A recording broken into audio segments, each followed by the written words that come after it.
ഈ ഗെയിം ശീലങ്ങൾ രൂപപ്പെടുത്തുന്നതോ സാമ്പത്തികമായി അപകടസാധ്യതയുള്ളതോ ആകാം. ഉത്തരവാദിത്തത്തോടെ കളിക്കുക. This game may be habit-forming or financially risky. Play responsibly. Hi all, dream KL 11ലേക്ക് സ്വാഗതം. 2024 ക്രിക്കറ്റ് ഫാൻസി ഗെയിം കളിച്ച് ഒരുപാട് നഷ്ടം നിങ്ങൾക്കുണ്ടായിട്ടുണ്ടോ? അതോ ലാഭമാണോ? നഷ്ടമാണെങ്കിൽ അതിൻ്റെ കാരണം എന്താണെന്ന് ചിന്തിച്ചിട്ടുണ്ടോ? നമ്മൾ ഒരു ലോട്ടറി എടുക്കുന്ന പോലെയൊക്കെ ആയിരിക്കും ഓരോ ടീമുകളും ഇടുന്നത്, ഓരോ കോൺടെസ്റ്റുകളിലും ചെയ്യുന്നത്. ഈ ക്രിക്കറ്റ് ഫാൻസി ഗെയിമുകളിൽ 90% അറിവാണ് മുഖ്യം, വെറും 10% മാത്രമാണ് ബാക്കി. 2025 IPL വരാനിരിക്കെ നമ്മുടെ ക്രിക്കറ്റ് അറിവുകൾ ഉപയോഗിച്ച് നമുക്ക് കുറച്ച് ലാഭമുണ്ടാക്കിയാലോ? നമ്മുടെ നഷ്ടത്തിന് കാരണം പലപ്പോഴും നമ്മുടെ അറിവില്ലായ്മയാണ്. ഉദാഹരണമായി പറഞ്ഞാൽ ഡ്രീം 11ൽ 49 രൂപയുടെ കോൺടെസ്റ്റിൽ നമ്മൾ ജോയിൻ ചെയ്യുന്നു, 49 രൂപേനെ നമുക്ക് തിരിച്ചു ലഭിക്കുന്നു. ചിലപ്പോൾ 49 രൂപ നമുക്ക് നഷ്ടമാകും. ഇതിൻ്റെ കാരണം എന്താണ്?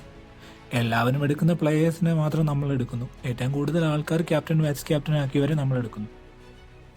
നമ്മളിത് ടോപ്പിൽ വരുന്ന കുറച്ച് ആൾക്കാർ ശ്രദ്ധിച്ചിട്ടുണ്ടാവും, മനസ്സിലാവും. അവർ കുറച്ച് ഡിഫറെൻ്റ് ആയിട്ടുള്ള ആൾക്കാരെയും കൂടെ എടുത്തിട്ടുണ്ടാവും. അവരെങ്ങനെയാണ് അവരെ തിരഞ്ഞെടുക്കുന്നത്? അവർക്ക് ആ ഒരു മാച്ചിനെ പറ്റിയുള്ള അറിവുള്ളതുകൊണ്ട്, ആ പ്ലേയേഴ്സിനെ പറ്റിയുള്ള അറിവുള്ളതുകൊണ്ട്. നിങ്ങൾ ചിലർ പറയുമായിരിക്കും ഇത് ബോട്ടാണ്, പറ്റിക്കലാണെന്നൊക്കെ. ഓക്കെ, ആയിക്കോട്ടെ. പക്ഷെ നിങ്ങൾ എടുക്കുന്ന 11 പ്ലേയേഴ്സിൽ ടോപ്പ് പോയിന്റ്സിലുള്ളവരാണെന്നുണ്ടെങ്കിൽ നിങ്ങൾക്ക് ഉറപ്പായിട്ടും ലാഭം കിട്ടില്ലേ?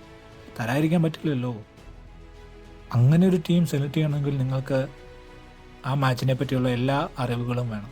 എല്ലാ ആൾക്കാരെയും പറ്റി, എല്ലാ പ്ലേയേഴ്സിനെയും പറ്റിയുള്ള അറിവുകൾ നിങ്ങൾക്ക് ആവശ്യമുണ്ട്. അതാണ് ഈ ചാനലിലൂടെ ഞങ്ങൾ നിങ്ങൾക്ക് വേണ്ടി നൽകി. ചാനലിലൂടെ ഒരിക്കലും ഒരു പർട്ടിക്കുലർ ടീം നിങ്ങൾക്ക് റെക്കമെൻഡ് ചെയ്യില്ല. ഈ ടീം ഇട്ടാൽ നിങ്ങൾക്ക് ഒരു കോടി കിട്ടും, 1 ലക്ഷം കിട്ടുമെന്നൊന്നും. നമ്മൾ ഒരു മാച്ചിനെ പറ്റിയുള്ള എല്ലാ അറിവുകളും നിങ്ങളുമായി പങ്കുവെക്കുന്നു. നിങ്ങൾക്ക് തീരുമാനിക്കാം ഏത് ടീം ഇടണം, ആരെ ക്യാപ്റ്റൻ ആക്കണം, ആരെ വൈസ് ക്യാപ്റ്റൻ ആക്കണമെന്നൊക്കെ. നമ്മൾ പ്രിഡിക്റ്റ് ചെയ്യുന്നു, അവർ പെർഫോം ചെയ്യുന്നു, നിങ്ങൾ വിജയിക്കുന്നു.